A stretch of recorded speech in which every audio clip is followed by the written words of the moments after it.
Osmania foundation భవన్కు ఓయూలో OU VC professor Ravinder Yadav శంకుస్థాపన చేశారు. ఉస్మానియా యూనివర్సిటీ చరిత్రలోనే మరొక మైలురాయికి ఈరోజు బీజం పడిందని వీసీ అన్నారు.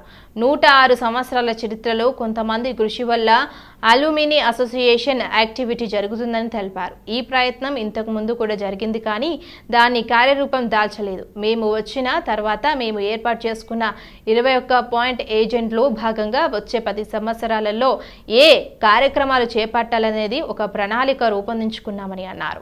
అందులో భాగంగానే ఉస్మానియా ఫౌండేషన్కు ఏర్పాటు చేయడం జరిగింది. అయితే ఈ ఫౌండేషన్ ద్వారా భారతదేశంలోనే ప్రపంచంలోని పూర్వ విద్యార్థుల నుండి ఫండ్స్ సేకరించి చేసి వివిధ రూపాయల్లో యూనివర్సిటీ అభివృద్ధి ఉపయోగిస్తామన్నారు. అయితే ఈ ఫండ్స్కు ట్యాక్స్ ఎగ్జామ్ కూడా ఉందన్నారు. అయితే ఈ ఫౌండేషన్కి ఎవరైతే వివరాలు అందిస్తారో వారి యొక్క పేర్లను ఆయా బిల్డింగ్లకు ఆయా రూమ్లకు పేరు పెట్టడం జరుగుతుందని తెలిపారు. చాలామంది కృషి వల్ల అలుమ్నై అసోసియేషన్ దాని యొక్క యాక్టివిటీస్ కొంత మేరకు జరగడం జరిగింది. ఈ ప్రయత్నం ఇంతకుముందు కూడా కొంత జరిగింది, కానీ అది కార్యరూపం దాల్చలేదు. కానీ మేము వచ్చిన తర్వాత మేము ఏర్పాటు చేసుకున్నటువంటి 21 పాయింట్ ఎజెండాలో భాగంగా ఏ కార్యక్రమాలు చేపట్టాలనో ఈ వచ్చే 10 సంవత్సరాలకు గాను ఉండేటువంటి ప్రణాళికను రూపొందించుకోవడం జరిగింది. ఆ ప్రణాళికలో భాగంగా ఈ యొక్క ఉస్మానియా ఫౌండేషన్ ఏర్పాటు చేయాలి. ఆ ఉస్మానియా ఫౌండేషన్ యొక్క లక్ష్యం ఏంటి కనుక చూసినట్లయితే, దాదాపుగా భారతదేశంలో ఉన్నటువంటి కానీ ప్రపంచంలో ఉన్నటువంటి కానీ భారతదేశంలో ఐఐటీలు ఐఎంలలో సెంట్రల్ యూనివర్సిటీలలో ప్రతి యూనివర్సిటీలో కూడా ప్రతి ఐఐటి ఐఎంలో కూడా ఈ ఫౌండేషన్ ఏర్పాటు చేసుకొని వాటిని అభివృద్ధికి దోహదం చేయడం జరిగింది.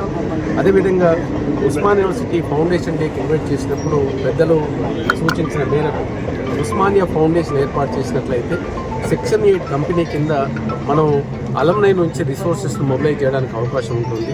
అలుమ్నై అసోసియేషన్స్ కొన్ని లిమిటేషన్స్ ఉంటాయి, కానీ ఫౌండేషన్కి ఆ లిమిటేషన్స్ ఉండవు. అన్ని అసోసియేషన్స్ను ఒకే అంబ్రెల్లా కింద తీసుకురావడానికి ఉద్దేశించి 1.5 year బ్యాక్ ఈసీలో ఒక రెజల్యూషన్ పాస్ చేయడం జరిగింది. ఉస్మానియా ఫౌండేషన్ ఏర్పాటు చేయడానికి సెక్షన్ 8 కంపెనీని ఏర్పాటు చేసిన తర్వాత మేము అప్రోచ్ అయినటువంటి వ్యక్తులు కావచ్చు, కార్పొరేట్ సంస్థలు కావచ్చు, దాదాపుగా ఒక 20 కోట్ల పైన మనకు మొబిలైజ్ చేయడం జరిగింది.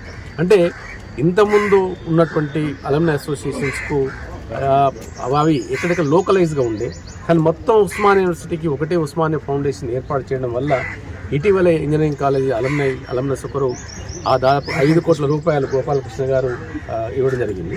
సో ఆ విధంగా మనకు ఫౌండేషన్ కనుక ఉన్నట్లయితే మనం దాన్ని యాక్టివిటీస్ టేకప్ చేయడానికి ఉస్మానియా యూనివర్సిటీ ఓవరాల్ డెవలప్మెంట్ కావచ్చు, లేదా మేము టీటీడీ మోడల్లో కూడా ఎవరైతే కాంట్రిబ్యూట్ చేస్తున్నారో కాంట్రిబ్యూట్ చేసిన వారి యొక్క పేరును పెట్టడానికి, అది రూమ్కే కావచ్చు, హాల్కే కావచ్చు, లేదా